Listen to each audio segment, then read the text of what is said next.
Só para informar que, como vocês sabem, a gente pede para quem vem participar que traga algum alimento, né, não perecível, tá? E o objetivo dessa fala, aqui hoje, dessa nossa conversa, é nós pensarmos mesmo em novas possibilidades de olhar para o mundo. Quando soube da existência desse espaço e vim pela primeira vez no encontro, aumentou não só a minha vontade de participação, mas sobretudo a minha vontade de sentar nesse sofá. Então eu estou realizando aqui uma grande inclinação que eu tive quando estive aqui no primeiro encontro filosófico.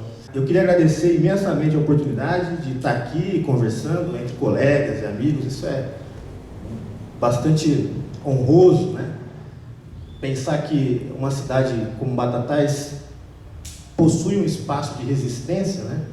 No mundo cada vez mais coisificado, tão indisposto a pensar, tão preguiçoso, nós estarmos aqui numa tarde de sábado conversando sobre algumas coisas e temas variados e de fundamental relevância. Então, para mim é uma alegria muito grande.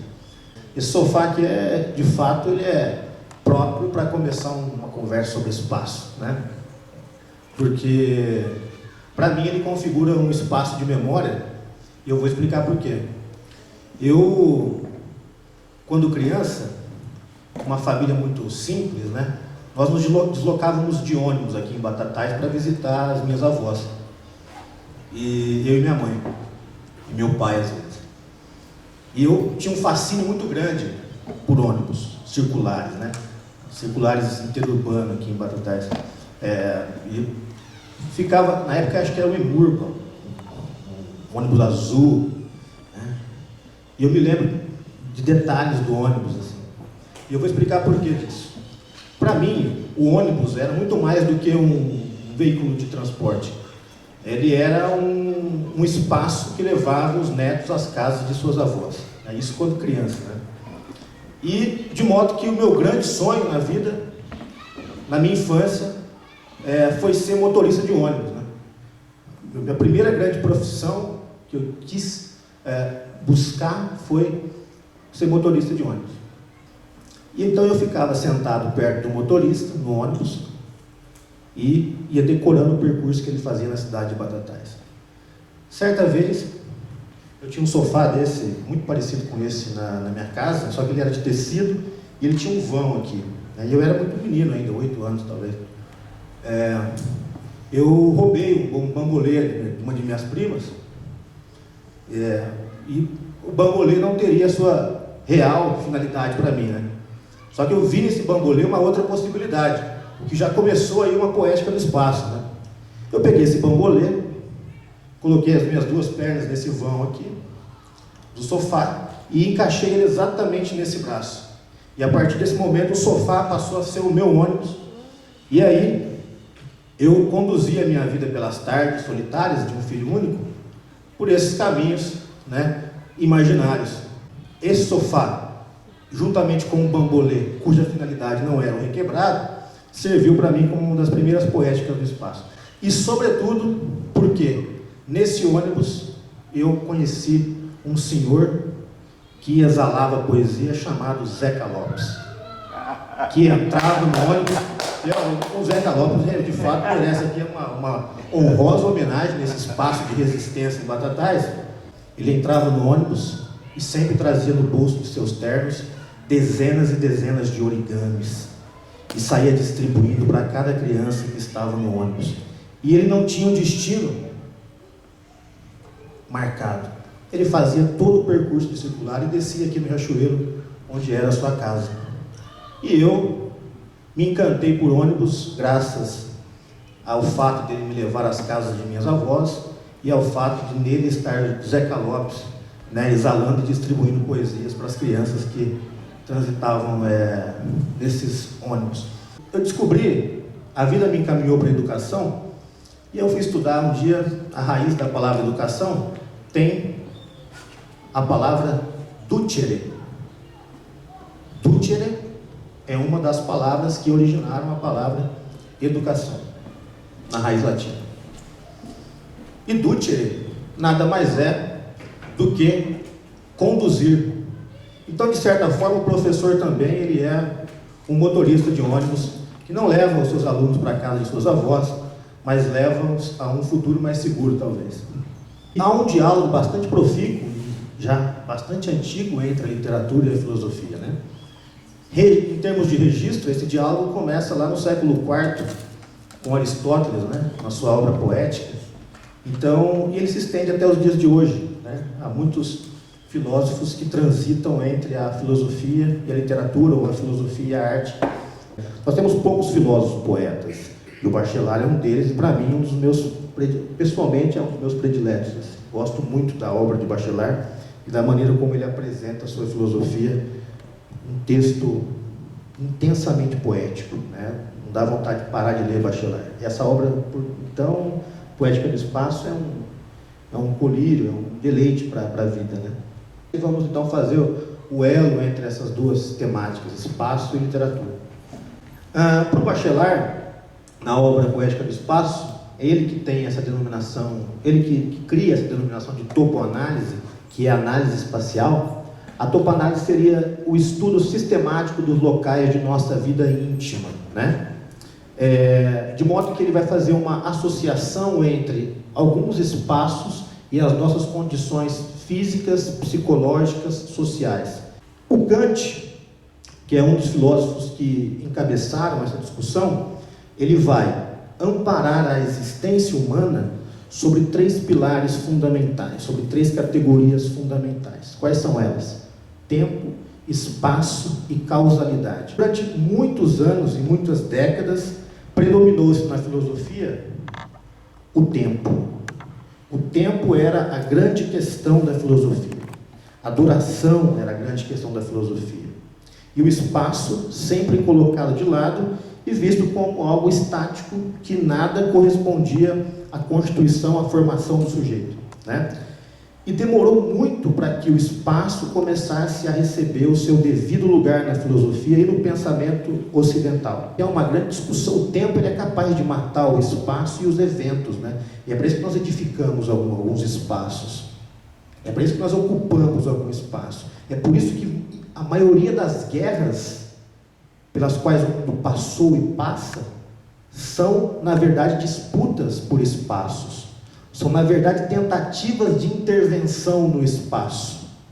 O espaço, na década de 70, começa, no final da década de 60, início da década de 70, começa a ser discutido sobre diferentes âmbitos, né? Na antropologia, na geografia, na sociologia, na filosofia, na literatura, na história.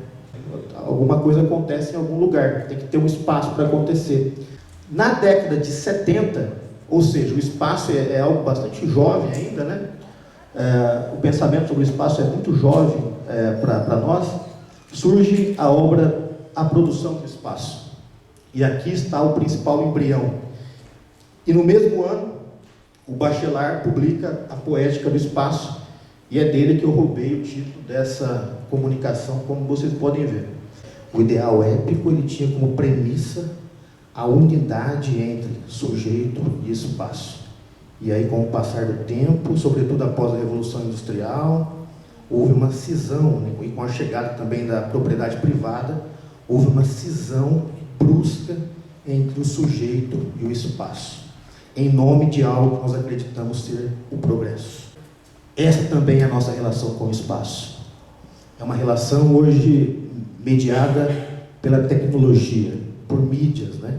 É uma relação indireta. Nós estamos cada vez mais perdendo o fio de relação direta, de conexão direta com o espaço, e isso tem feito com que cada vez menos nós olhemos para esse espaço como algo primordial para a nossa existência. Falar de espaço é falar de algo bastante abrangente. Há várias possibilidades de abordar o espaço, né?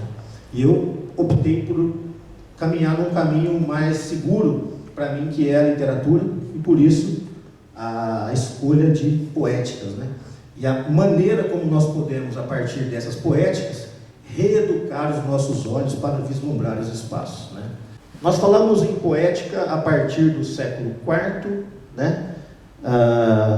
Tendo essa obra do Aristóteles como a principal nesses termos, né? Aqui está o embrião da teoria da literatura, aqui está o embrião da teoria estética também. Há uma parte da poética de Aristóteles que se perdeu, reza a lenda, no incêndio da biblioteca de Alexandria, propositalmente ou não, e essa parte é a que se refere à comédia.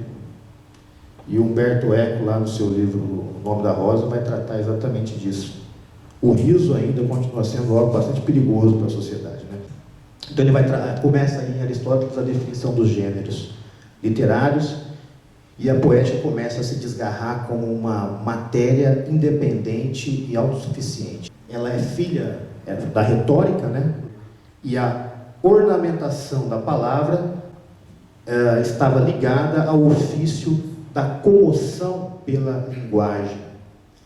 Por conta dessa comoção e das figuras de linguagem que foram surgindo na elocução da retórica, a poética foi se desgarrando e ganhando o seu estatuto de poieses mesmo, né? Que é a capacidade de criação. Poieses é criar, né? É uma tecnai, é aquilo que fazia o artesão, o ofício de uma técnica. E aqui nós estamos tratando de uma técnica do verso, uma técnica da palavra. Se a poesia nos permite a educação do olhar, a educação do sentido, a educação do sentimento, não há outro propósito senão nós tratarmos disso aqui dentro de um tema como a poética do espaço. Eu trouxe um trechinho de um texto do Manuel que eu gosto pra caramba, que chama-se Ruína, né? Eu olhar para a ruína e ver uma poesia nela, talvez seja o nosso grande objetivo. A Manuel de Barros, que na minha opinião pessoal, é um dos maiores nomes da poesia contemporânea brasileira, que nos deixou no ano passado, já bem velhinho, e que teve a responsabilidade de me ensinar a ver o mundo.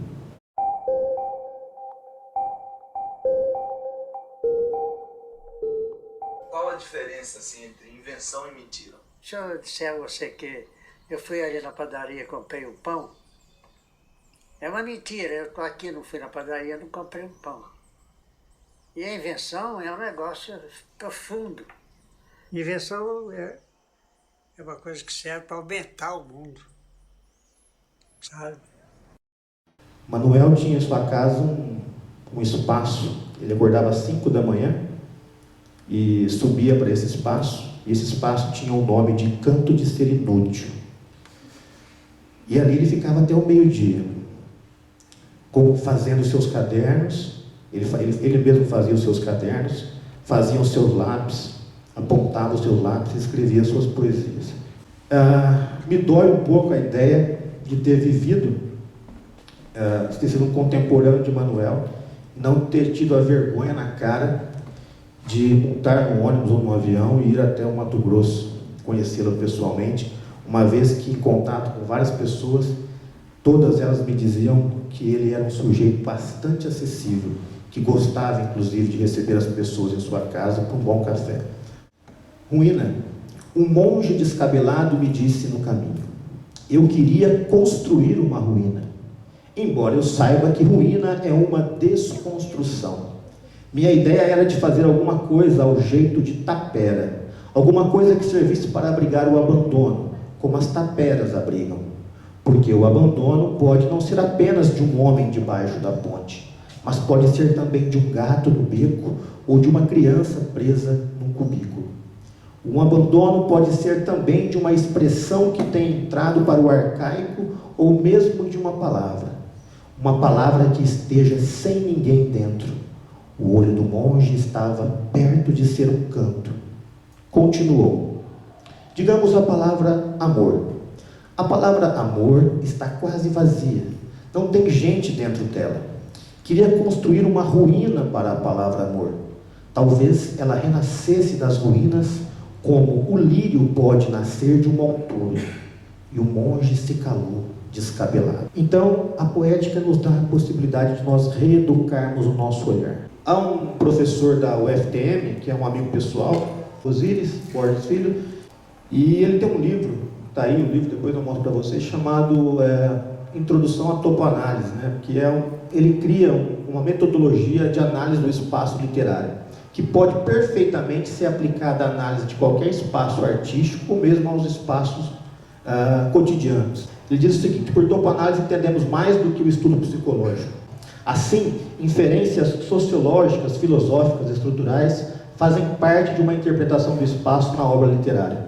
Ela também não se restringe à análise da vida íntima, mas abrange também a vida social e todas as relações de espaço com a personagem, seja no âmbito cultural ou natural. As três principais categorias de análise literária são cenário, natureza e ambiente. O cenário seria o espaço cultural, o espaço construído pelo homem; a natureza, o espaço natural, o espaço onde o homem ainda não promoveu a sua intervenção; e o ambiente, que seria uma mistura do espaço mais a densidade psicológica. Alguns também tratam o ambiente como clima, né? Que é quando há dentro de um espaço uma densidade psicológica, seja ela boa ou ruim. Eu tinha um professor que dizia que a literatura nos apresenta modelos de resolução de conflitos cotidianos, né? E não só a literatura, mas a arte de maneira geral, a música, a pintura, o cinema, o teatro. Então, a gente pode fazer uma associação direta entre a análise da literatura e a análise da própria vida. Se o espaço ele é caracterizador do personagem, nós podemos entendê-lo também como caracterizador do sujeito. Eu posso analisar o sujeito a partir do espaço de onde ele vem, a partir dos espaços que ele frequenta, a partir dos espaços que ele cria, a partir da sua intervenção com o espaço, porque o personagem nada mais é do que uma persona, uma personalidade. Se eu chego numa casa de alguém e vejo um tabuleiro de xadrez sobre a mesa montado, isso já me dá indícios de um perfil dessa pessoa. O espaço ele serve para influenciar personagens e também sofrer suas ações, né? Aqui eu trouxe um exemplo que é o personagem Jerônimo, da obra O Curtiço, né? O grande clássico aí da literatura brasileira, de Aloysio Azevedo. O Jerônimo é um português que chega no Brasil e é um cara muito trabalhador. Né? O cara tinha o trabalho como um dos principais valores. E aos poucos ele vai morar no Curtiço e vai se aculturando.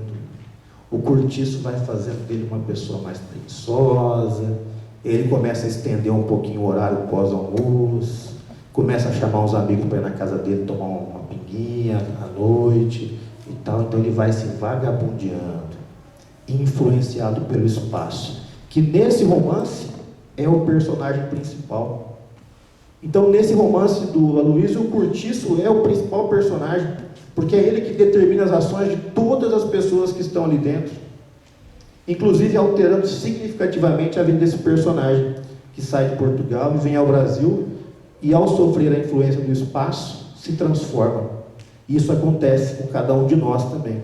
O espaço ele representa sentimentos vividos pelas personagens. Quando eu pego uma fotografia e coloco num porta-retrato e deixo sobre um aparador na minha casa ou uma parede, aquela representação se torna espacial e passa a representar um sentimento. E ele pode também antecipar a narrativa, que na teoria tem esse nome feio, chama prolepse espacial, né? Que é quando há uma conjunção entre tempo e espaço. E o Bakhtin, que é um teórico russo, vai chamar isso de cronotopos, né? Que é a junção do tempo e do espaço, e há toda uma teoria sobre o cronotopo, que também seria tema de uma outra conversa. Então, a escolha do espaço, ela antecipa um acontecimento, dá indícios do que ocorrerá na narrativa. Então, essa é uma das funções do espaço também na literatura e também, por que não, na vida. Nós temos algumas axiologias espaciais, né? Valores que estão embutidos no espaço.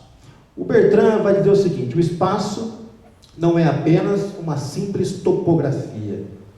Ele é, ao mesmo tempo e em todos os níveis, o suporte de uma axiologia, de um valor. Então, eu tenho a luz e a escuridão. Eu tenho o alto e o baixo. A pessoa tem alto poder aquisitivo, tem baixo poder aquisitivo. Eu tenho o maior e o menor.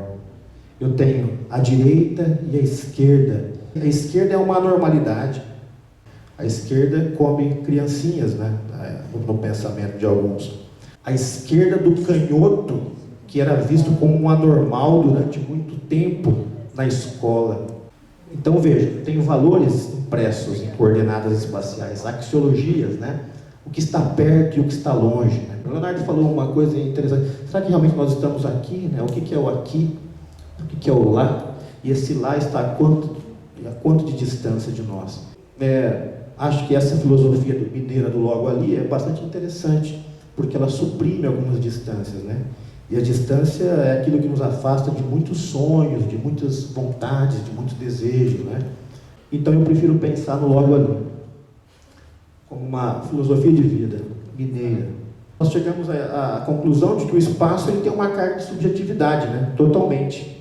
E o primeiro cara que discutiu isso foi o Hobbes, tratando da subjetividade do espaço. Para ele, o espaço é a imagem da coisa feita pelo sujeito imaginante. Então, de certa forma, o espaço, embora construído, sofre a influência do nosso olhar. Nós também criamos o espaço ao observá-lo. Nós somos, então, seres que estamos contidos, né, nesse continente maior que é o espaço e temos, portanto, a liberdade de construí-lo, reconstruí-lo, desconstruí-lo. Eu tenho uma outra teoria chamada de gradientes sensoriais. Gradientes sensoriais diz respeito à graduação, ou seja, aos níveis de proximidade e distanciamento que nós estabelecemos com o espaço. Fisicamente, vamos imaginar que nós temos 5 sentidos: visão, audição, olfato, tato e paladar. Eu tenho uma escala de proximidade ali, de modo que a visão, ela implicaria um maior distanciamento entre o sujeito e o espaço. A audição já requer uma aproximação do espaço. Lá na rua, de cima dessa pracinha, olhando para esse prédio, eu poderia vê-lo, mas não poderia ouvir a flauta que tocou aqui. Para eu ouvir, eu tenho que me aproximar. Aí eu tenho mais um elo, mais uma conexão com esse espaço. Aí eu tenho o olfato. Se eu não entro nessa sala, eu não sinto o cheiro do vinho, do biscoito, do café. Eu preciso estar mais perto ainda. Se eu estiver no andar de baixo, eu não sinto o cheiro. O tato, eu posso tocá-lo. Posso sentir a sua textura.